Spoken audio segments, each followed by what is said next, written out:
Hello, I figured I would make a tutorial because several people had asked on how to do custom maps on the tabletop for Tavern Tales. So first what you want to do is get your map. Like right here I have Cragmaw Hideout from Lost Mine of Phandalin. Get your PNG image of the map. It's all good and well here, this is perfectly fine. And then you want to you want to go to a video editing software or something. Like right here I'm using Pixlr. It's a good free online one, but there's many different ones you can use. And you're going to want to create a new image. It's going to want to be square for the purposes of being on the table. And any size should work. I just go with the biggest one because it's got more detail. Name it whatever you want. Make sure there's no background enabled because you're going to want it to be see-through. So here you go, you have a see-through image, empty image. You can go down here, add image, browse, and find the image that you were here. Find the image you wanted, add it to current, and you'll see that it's right up against the edges. You're not going to want it like that because keep in mind the table in Tavern Tales is not completely square. So you want to get it a little smaller and center it in the middle. You're probably going to want to flip it over too because this side's going to be the DM side and you're going to want the bottom to be facing towards your players. So you set here and there. Don't worry about that, that's just a glitch that this does occasionally. But yeah, there you go, you got that set up. It should be the right size, I believe. If not, we can come back easily and fix it. But save. Download. And now you want to go to the Tavern Tales player portal. You got your campaign set up like you would with any other campaign with your save slots and stuff. You just take your save slot. And then this is what you're going to... It doesn't let you upload images, which honestly it's not that difficult to do but I think they might want to add an upload feature in the future. But you simply have to find a way to get a link to the image. Alright, so what I've been doing for now is just taking and sending it to a random Discord channel, and then I can just copy the link from Discord. Another possible option is to upload it to Imager or something like that. I've also tried uploading it to Google Drive, but Google Drive share links don't seem to work.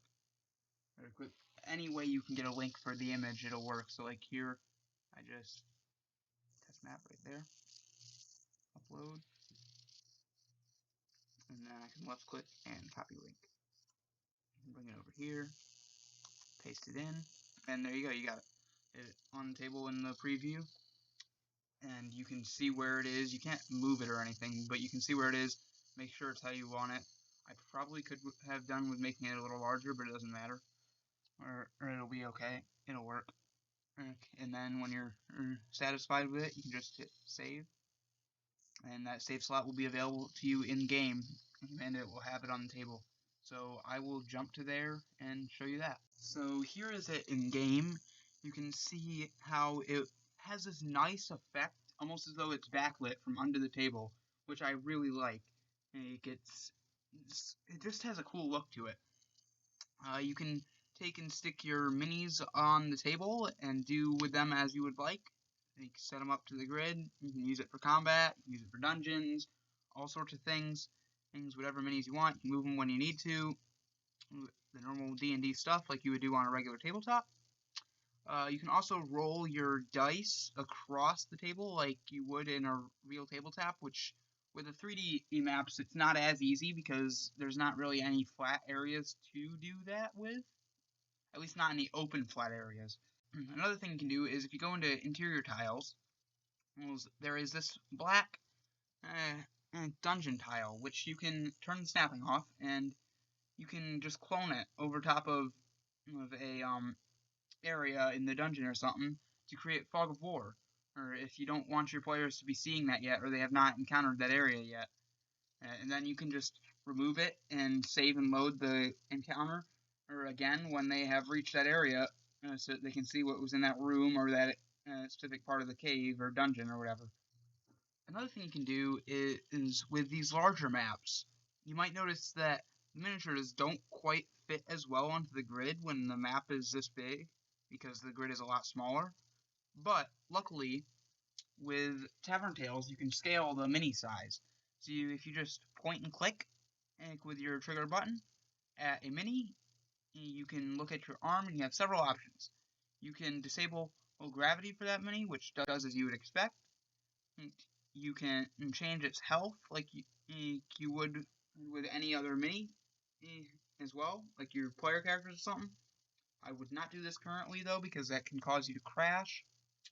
And you can also scale the mini with the scaling bar there, which would scale it like you would expect. And you can scale it up or down depending on what you need to do. Most likely you're going to be scaling it down, unless it's for a specific encounter that you need a larger version of that mini to represent something. We can scale it down to fit the grid, and you're ready to go. And you have a tiny little orc like this. I realized later on that these are a 10 by 10 square grid, so this would be even smaller for this specific dungeon, but oh well. At that point, I would probably just break up the dungeon into a few pieces to load separately, because as your minis are going to get so small that when they're close together, it's going to be hard to pick up a certain one or even discern what certain minis are, or that are a regular size, not a larger mini like this troll here. Not troll, giant. And that is about it.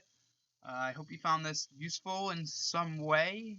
If so, thank you for watching. Leave a like and make sure to subscribe if you enjoyed. I will be back later with more Vader Immortal videos and Beat Saber videos.